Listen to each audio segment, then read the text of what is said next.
Welcome to the World of Rare Disease, a show that focuses on awareness and education about rare and complex disorders. My name is Lisa Deck, and I'm a Rare New England committee member and your host for today's show. Today, our show features Richard Pezzillo, the Executive Director of the New England Hemophilia Association. The New England Hemophilia Association, also called NEHA, is dedicated to improving the quality of life for persons with bleeding disorders and their families through education, support, and advocacy. We are in for a treat today as we learn more about NEHA and everything it has to offer. We are thrilled to welcome you to our show, Rich. Thank you for being here. Thank you so much for having me. Excellent. So can you, as much as I just gave a brief discussion, can you tell us a little bit about NEHA, Sure, absolutely. So as you mentioned, NEHA, the New England Hemophilia Association, was founded in 1957 in the Dedham, Needham area. So we've been around for over 6 decades now, and that mission of support, advocacy, and education really is at the core of everything that we do. So our office is in Dedham Square on Washington Street. We have a small staff that does a lot of work.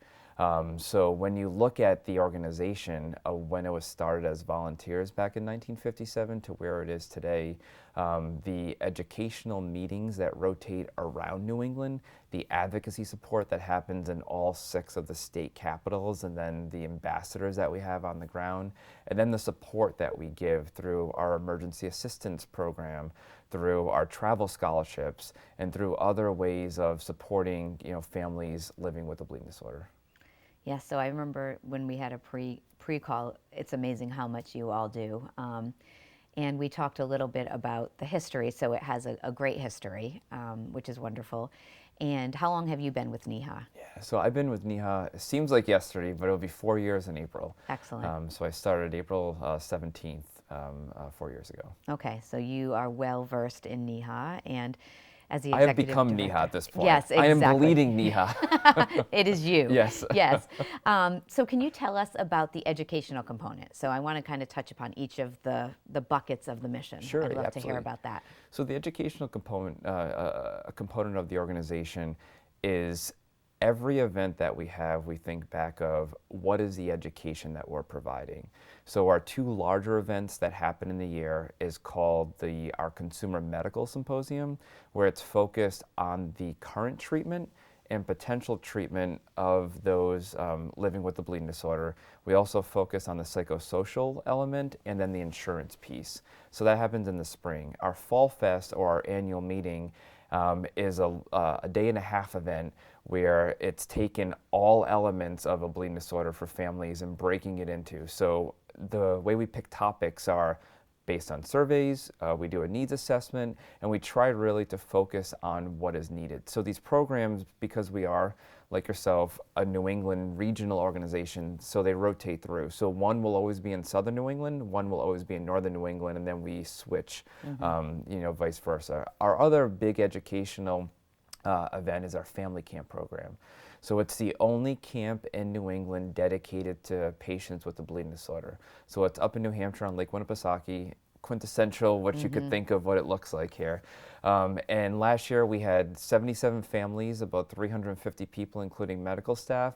So a lot of moving pieces. But at this camp is at the core of who we are. So like many summer camps, there's a wood shop, and there's an arts and crafts, and there's archery, etc. But there's a health care clinic where patients and their kids are rotating through. So they're learning about skills of self-infusion or self-injecting, and they're learning about how to speak up. I mean, some of the highlights of when I look at educational programs is a 6-year-old. Many, people have a 6-year-old or have had a 6-year-old kid before. Put a tourniquet on and self-infuse. I mean, and they get excited about doing this because they're with each other. They're not in a hospital setting. It's not sterile.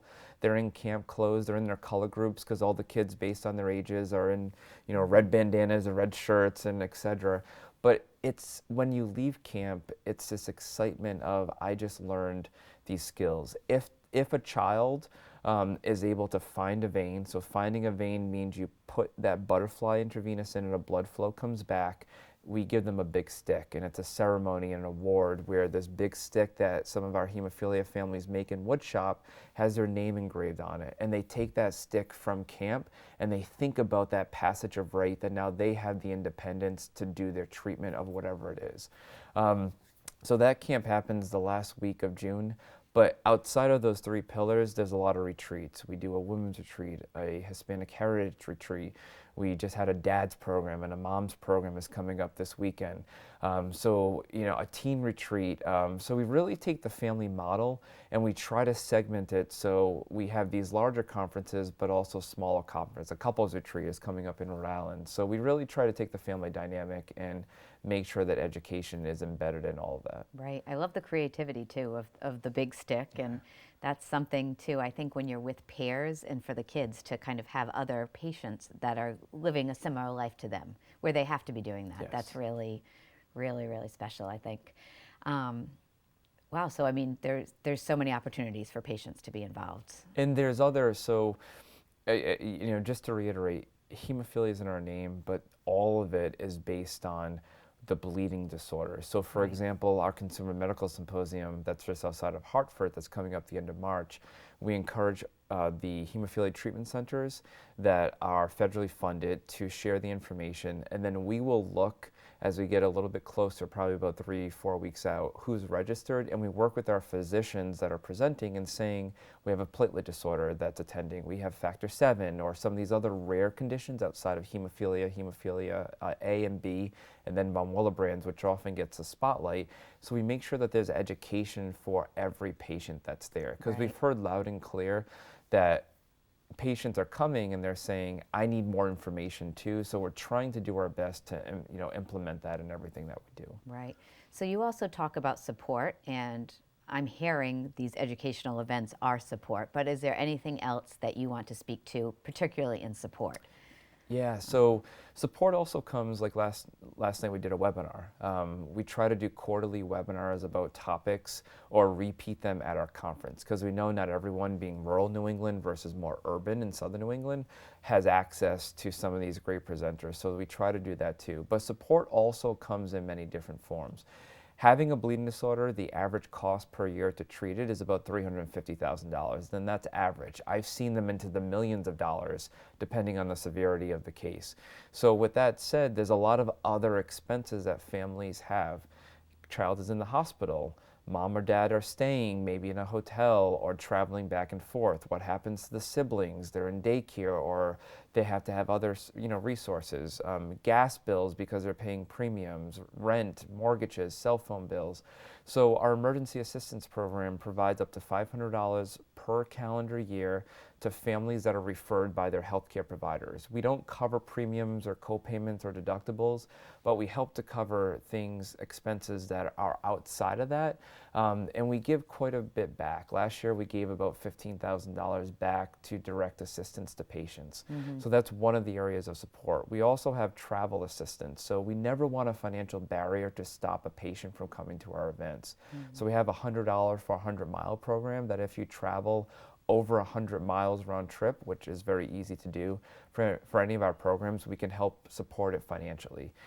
We also have educational scholarships for individuals that are attending colleges and resources that are out there. So the support comes in many different ways. We also have an organized way of finding patients as well. So a mentoring program through our First Connections program, where new families may get diagnosed.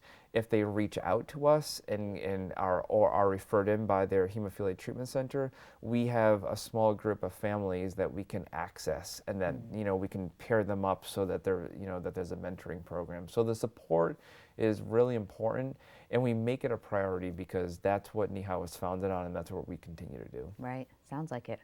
And then I know we talked a little bit about advocacy, and is there any other special programs or initiatives that you wanted to touch upon with advocacy for NEHA? Yeah, so advocacy, like many organizations, we use that word and we think, advocates have to be in a suit and tie and go to their state house.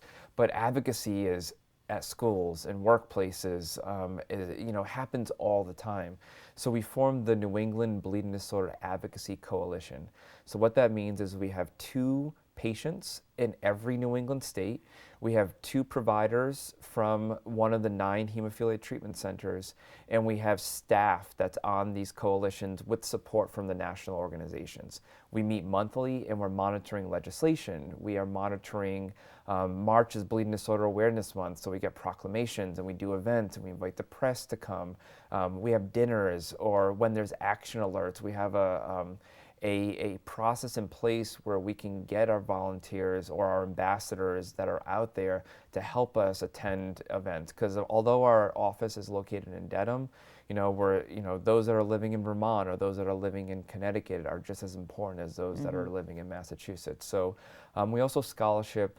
This year we have over 40 patients that are going to Washington, D.C. the end of February to advocate with Washington Days, which is through the national organization. So we scholarship patients to go there too. We also organize an Advocacy Day.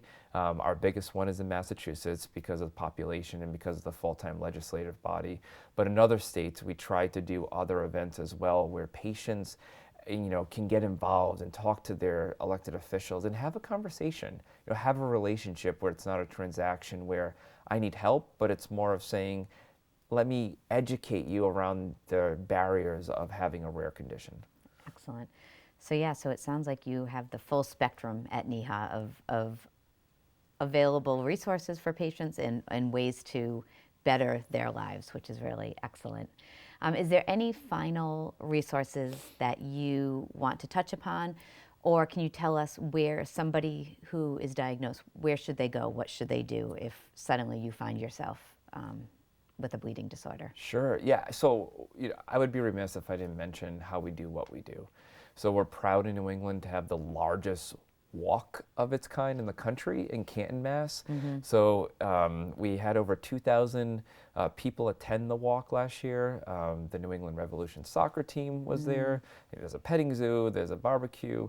The Canton Community Band. It's a true community event because if you're new to the community, what we always say is the walk. It's not even about the amount that you raise. It's just about showing up and knowing that every single person there is affected by a bleeding disorder, whether they're healthcare providers or whether they work for a pharmaceutical company or whether they're patients. Because a lot of times families say, my grandmother wants to help out, or friends, and the walk is a great way for any organization to come and help out. But there's other events outside of that happen. A casino night, we have a Bloody Mary competition in Providence where we get the local bars to compete against each other and the general public taste the Bloody Mary sponsored by Tito's and can vote on it of a way to raise awareness about blood disorders in a very fun way.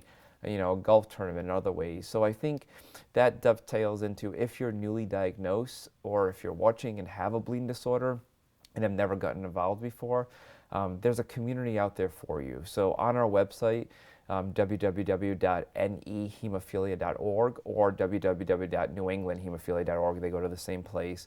There's a contact button.